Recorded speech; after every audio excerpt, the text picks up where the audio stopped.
Hello, everyone, and welcome back to True Crime Guru. I'm your host, Brock Scales. Just a reminder, if you haven't already, to please subscribe and turn on notifications so that you can ensure that you don't miss out on any new content. I also ask that you please follow the channel on all social media platforms. There you can find important updates and information about how you can help out with these cases. Today's case is still very much ongoing. However, it seems like the investigation needs a little nudge. So I found it important to share this case with you guys in hopes that somebody might have some additional information. On December 15th, 2022, 11-year-old Madalina Cojocari would be reported missing. She was not reported missing by her parents, though, but instead by her school. Just a warning, today's case does include some sensitive subject matter, such as domestic violence and sex trafficking, which may be sensitive in nature for some viewers.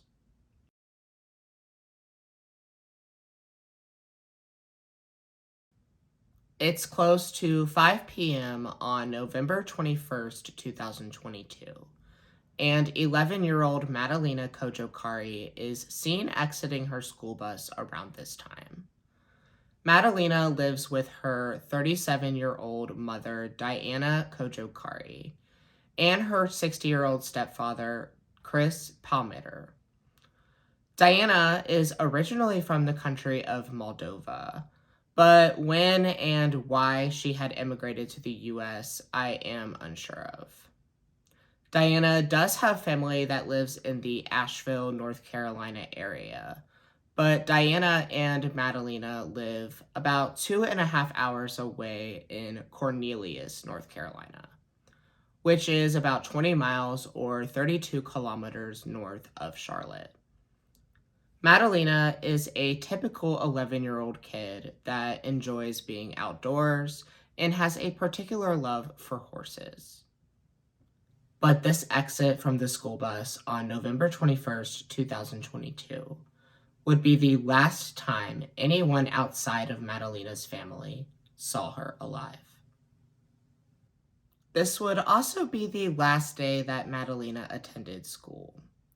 As the next few weeks went by, school officials would attempt to contact Diana because they were concerned about Madalina and wondering why she wasn't in class. But all of their calls went unanswered. Then on December 12th, it was time for the school's resource officer to make a visit to Madalina's home to find out what was going on. The resource officer would knock and knock, but no one ever came to the door. 2 days later, on the 14th, the resource officer finally made contact with Diana. She asked Diana to come in the next day for a meeting and insisted that she bring Madalina with her, and Diana agreed. When the next day came and it was time for the meeting, the school's resource officer was met with Diana as planned, but Madalina was not with her. Obviously, the officer was like, "I told you to bring Madalina. Where is she?" This is when Diana was forced to reveal the truth as to why Madalina had not been in school for 3 weeks. Diana tells them that Madalina has actually been missing since November 22nd. And much to the school's surprise, there was no missing persons report filed with the Cornelius Police Department. As a part of their obligations, the school notified the police that Madalina Cojocari was not only missing, but has been missing for 3 whole weeks.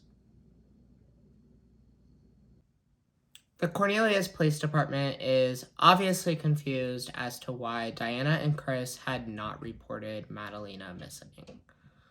When they interviewed Diana, she told them that she was in a very hostile marriage with Chris, and that she feared if she reported Madalina missing, it would cause some kind of turmoil between the couple, which doesn't really make too much sense.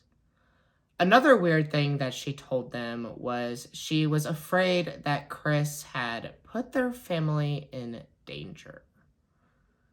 Just a heads up, the timeline I'm about to lay out for you is going to have a lot of conflicting information, and some of it is not going to make very much sense. There is a lot to unpack with this, and believe me, I will. But for the meantime, bear with me.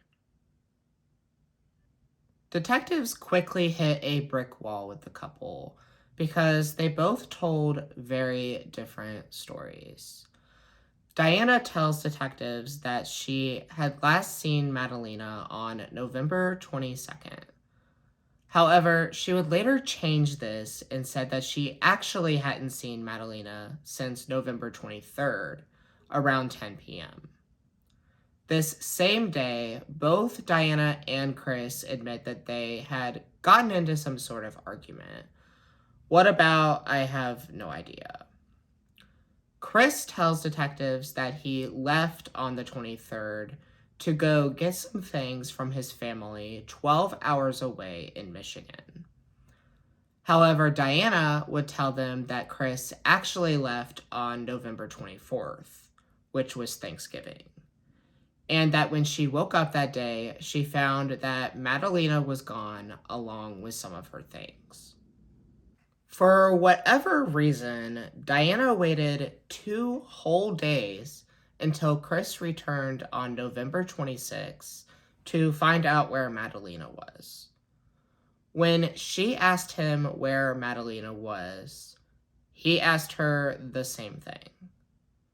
Detectives were getting nowhere with either of them, and on December 17th, 2022, both Diana and Chris were charged with failing to report a child missing.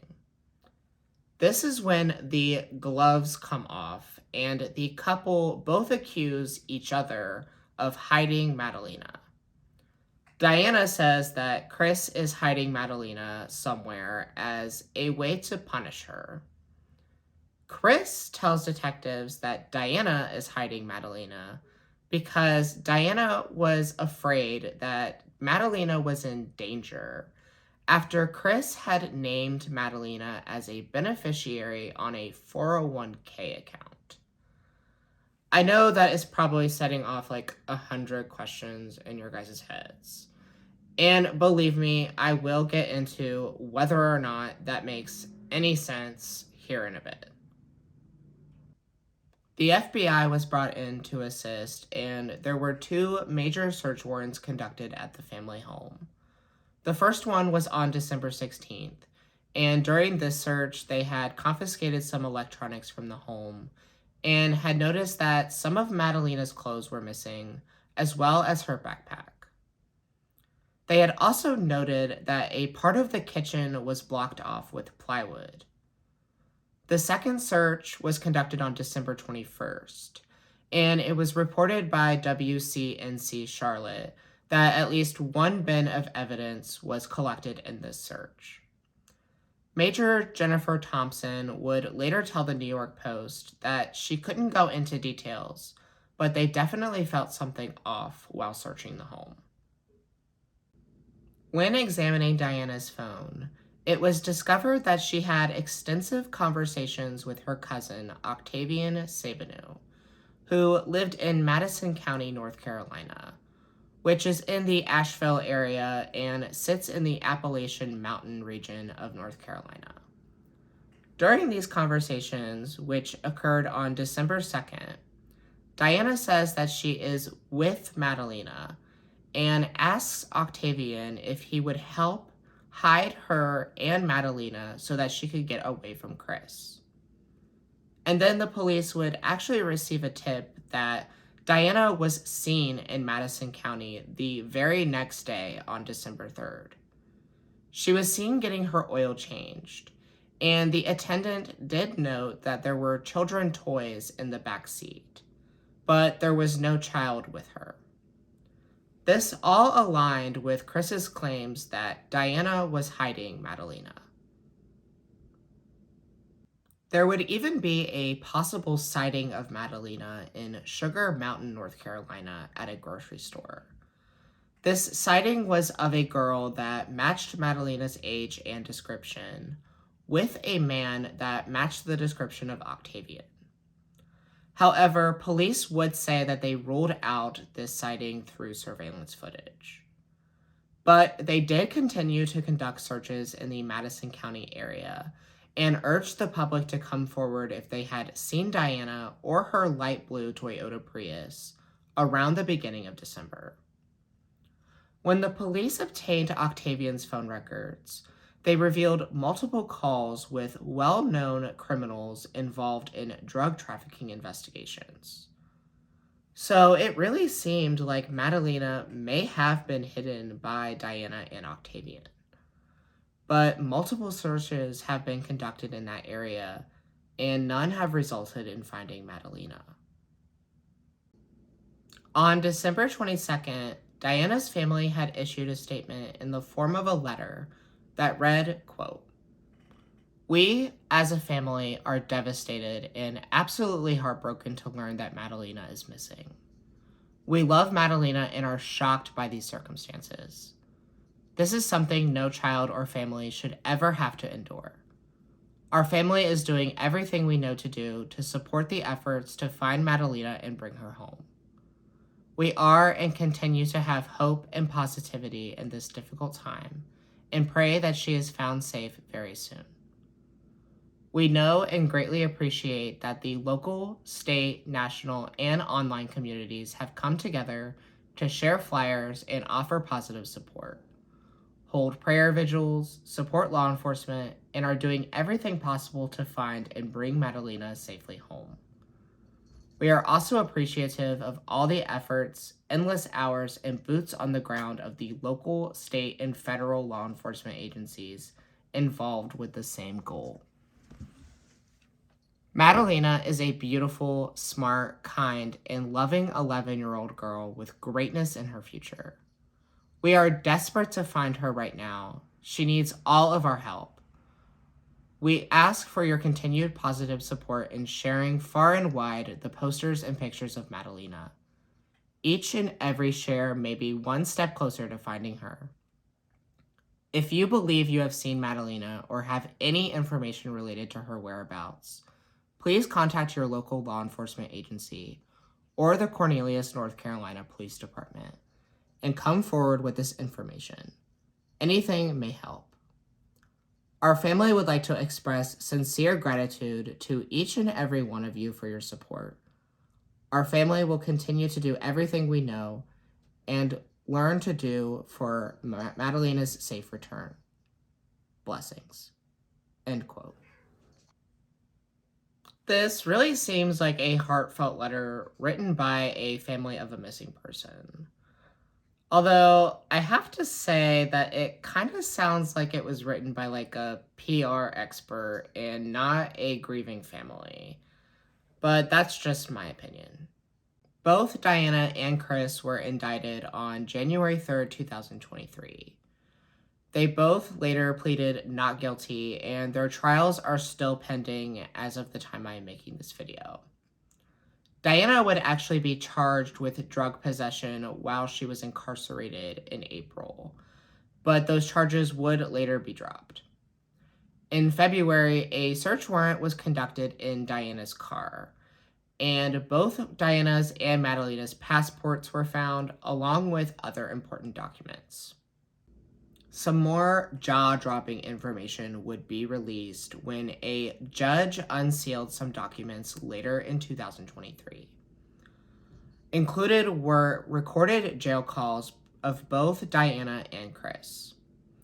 In one call between Diana and her mother, Madalina Cojocari, they are discussing some lump sums of money and insinuate that Chris had sold Madalina to sex traffickers for money.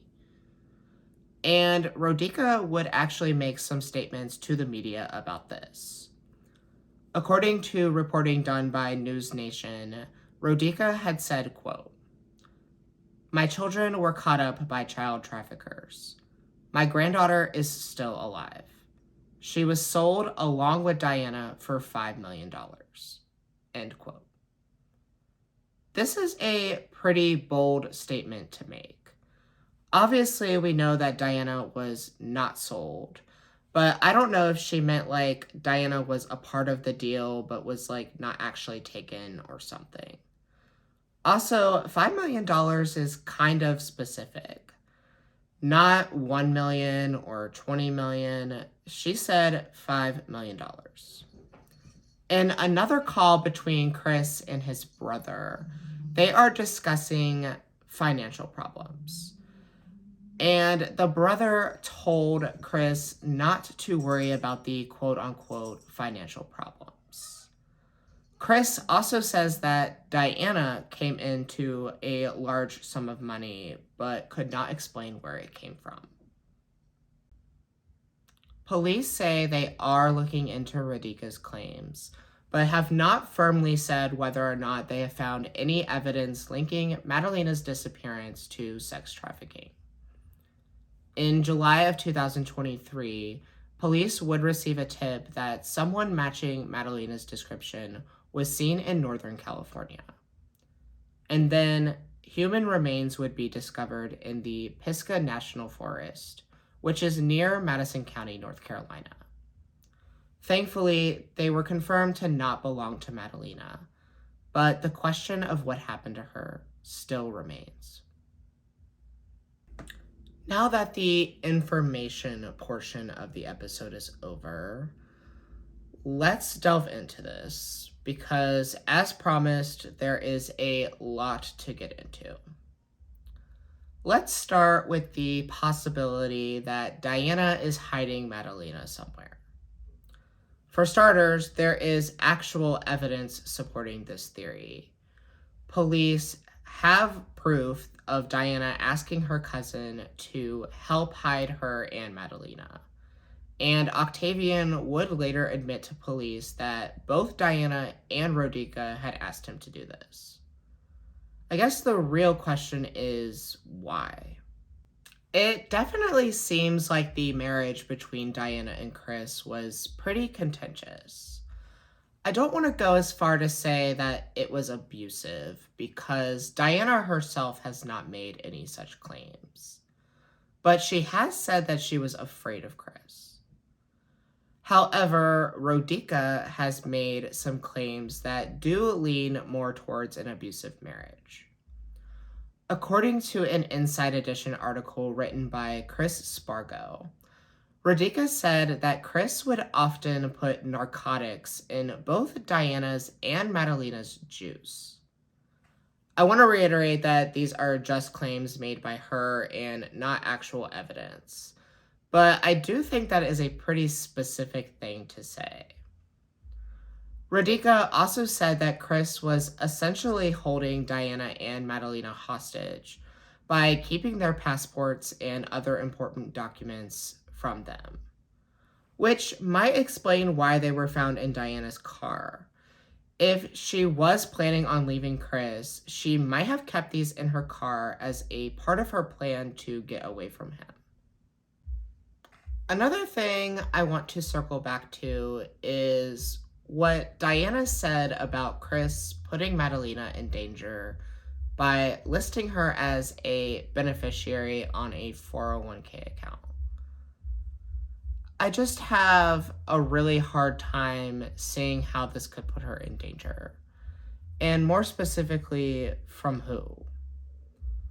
The only thing that I could come up with is if Chris were to die, then someone may be upset that Madalina was going to be getting this undisclosed amount of money. But the danger in that sense would be contingent on Chris dying. Other than that, I really can't think of a reason that something so benign would put Madalina in danger. So if you guys can think of anything, please put it in the comments. If Diana is hiding Madalina, I guess the question would be how and where. According to an article by Spectrum News, the investigation has led to a possible connection between Diana's family and drug smugglers from Romania and Moldova. We also know that Octavian is associated with drug traffickers as well. So the family seems to be pretty well connected. Obviously, not with the best people, but they may have used these connections to smuggle Madalina somewhere. And if Diana is hiding Madalina somewhere in the North Carolina mountains, according to locals, it would be a pretty good place to do it.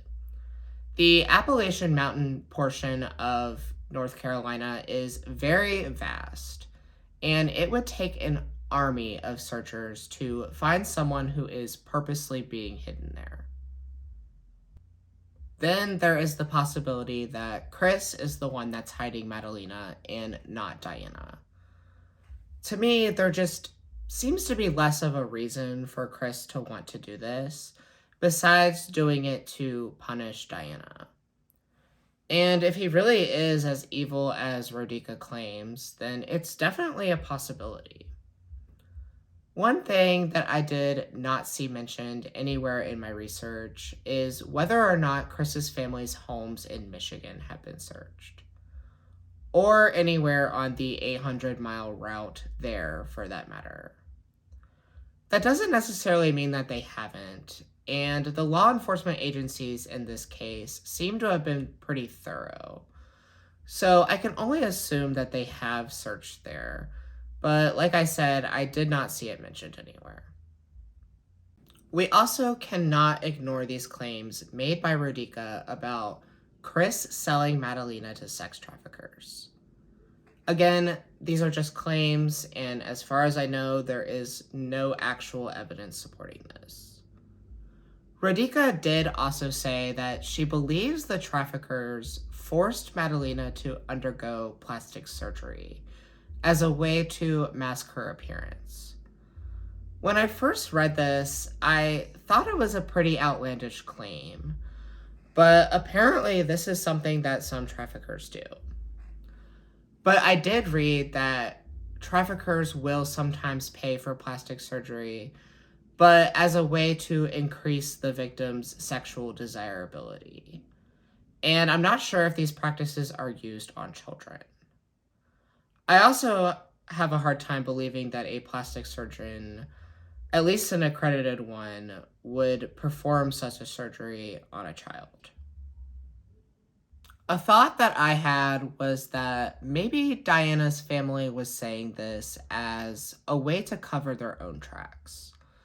If they are the ones who are hiding Madalina, they may be making these claims as a way to cast suspicion on Chris as opposed to them. But on the other hand, Chris did say on his recorded jail call that Diana came into a lot of unexplainable money as well. Was he saying this as a way to cast suspicion off of him? Inmates are usually explicitly told that their calls are recorded, even though sometimes it seems like they don't know. Maybe Chris said this because he was hiding Madalina or possibly even sold her. With the theory of Madalina possibly being sold to traffickers being an actual possibility, I of course wanted to know what sex trafficking looks like in North Carolina. According to theseahawk.org, North Carolina ranks 9th nationally for human trafficking. And according to htcourts.org, quote, in 2022, the State Internet Crimes Against Children Task Force received about 18,873 cyber tips from the National Center for Missing and Exploited Children, a 48% increase from the previous year. According to the same report, adult women recorded most of the victims. However, men, gender minorities, and minor children were also victims of both labor and sex trafficking. Among the number, there were more foreign national victims than U.S. citizens. End quote. I found that to be interesting as Madalina could be considered a foreign national since Diana was from Moldova. It is also worth mentioning that it seems like most of the human trafficking in North Carolina is labor trafficking, which is the transportation of people for illegal and cheap agricultural work. But sex trafficking was a part of those numbers, and there was an increase in 2022. So the possibility of Madalina having been trafficked is on the table. It is one of the more pessimistic theories, however. I know you guys are all probably wondering where Madalina's biological father is. And I was wondering the same thing while I was researching this case. And I surprisingly did not see him mentioned anywhere in the source material. I'd be curious to know if detectives have investigated this angle at all, since most child abductions are committed by the non-custodial parent. However, I feel like if this was a viable lead, I probably would have saw something about him somewhere. So I guess we can only assume that he is out of the picture and is not being investigated as a suspect. There is, of course, always the possibility that Madalina was the victim of a stranger abduction, which is the rarest form of all child abductions. It doesn't seem like this is where detectives are leaning, and that's probably because if Madalina was abducted by a stranger, Diana and Chris would have had zero reason not to report her missing right away. But with Madalina still missing and the alarming statistics I found regarding trafficking in North Carolina, it is always a possibility that remains on the table. The investigation into Madalina Cojocari's disappearance is still very much ongoing, and detectives have said that they do not consider this to be a cold case at all. The Cornelius Police Chief David Balcom said they are not giving up until Madalina is found, and they are still urging the public to come forward with any information. Major Jennifer Thompson told the New York Post, quote, "I believe she's alive. I do. I believe it in my heart. And it's not just one of those feelings where that's just what I want to believe. It's truly what I believe." End quote. And since there is a major possibility that Madalina is alive, I encourage all of you to please share this video and Madalina's story. Madalina could very well be living somewhere under an alias, and may even be attending school under that alias. So the more people that know her story and her face, the better the chances that Madalina will be found. Chief David Balcom said, quote, "I believe we're going to find Madalina, so it's just a matter of time. The information is there. Someone knows something. Someone saw something and they've either told us and we haven't uncovered it yet, or they just haven't shared it with us. But I believe we are going to find her." End quote. So if you have any information about the disappearance of now 12-year-old Madalina Cojocari, please contact the Cornelius Police Department at 704-892-7773. You may also contact your local FBI office, the nearest American embassy or consulate, or you can submit a tip online at www.tips.fbi.gov. Thank you everyone for watching and hearing Madalina's story. Please share this video so that we can get Madalina's face out there and help bring her home. If you enjoyed this video, please hit the like button and do not hesitate to utilize the comment box with your thoughts. I also ask that you please subscribe and turn notifications on to ensure that you do not miss out on any content. While you're at it, go ahead and follow the channel on all social media platforms.